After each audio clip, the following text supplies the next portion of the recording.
Fisherwomen is a project that has developed over 7 years to explore and celebrate the role of women in the fishing industry. And one of my key aims with the work is to make the connection between the contemporary experience of fisherwomen with the great tradition of going back centuries and centuries. Women, as we know, have always been integral to the fishing industry, and back in the day when they were all well-known characters visible outdoors, gutting and packing fish on the quayside, they were a source of inspiration to artists and photographers. Indeed, the earliest social documentary photographs made anywhere in the world were the portraits that Hill and Adamson made when they took their bulky studio camera out into the streets of New Haven near Edinburgh and photographed fisherwomen back in the early 1840s. This was just 4 years after the invention of photography.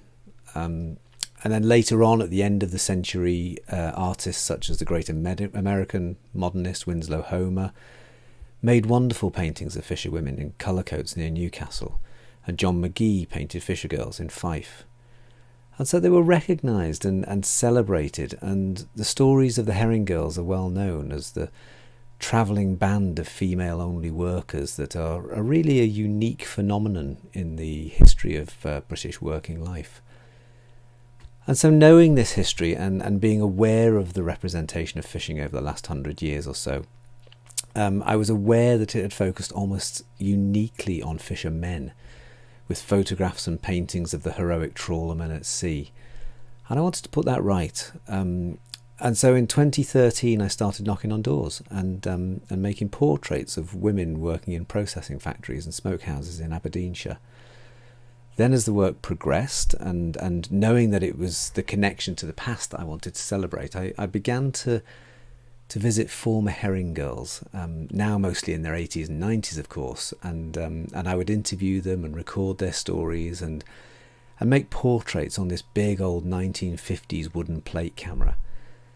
And it was both a joy and a privilege to be able to record these stories and meet these women, and I felt a real sense of responsibility that these memories and these lives needed to be documented, since the tradition of going to the gutting had really started to die out in the 50s and 60s.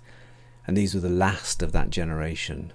The last barrels of herring were packed in Lerwick in Shetland in 1974.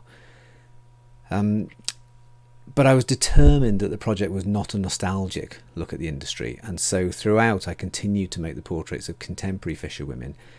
And by following the route of the traditional herring fleet from Shetland to Great Yarmouth, I was able to tie in these three strands together: the heritage, the journey, and the contemporary portraits. And here's just a tiniest of flavours of some of the stories I've recorded.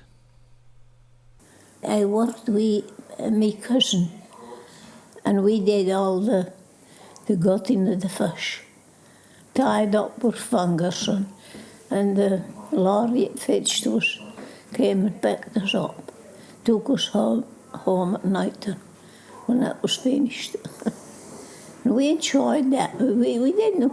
Sometimes we got a bit fed up with the work. Hans was that dirty and that, but we made up for it when we went to the parley at night. We had good times. Every Saturday night, dancing.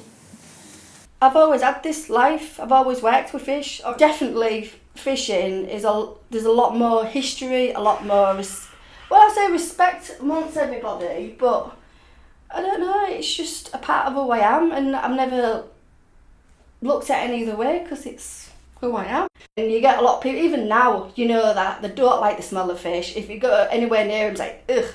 And they don't want nothing to do, and you're like, you know what, you don't actually know how to work for a living, because working in a fish house is hard work.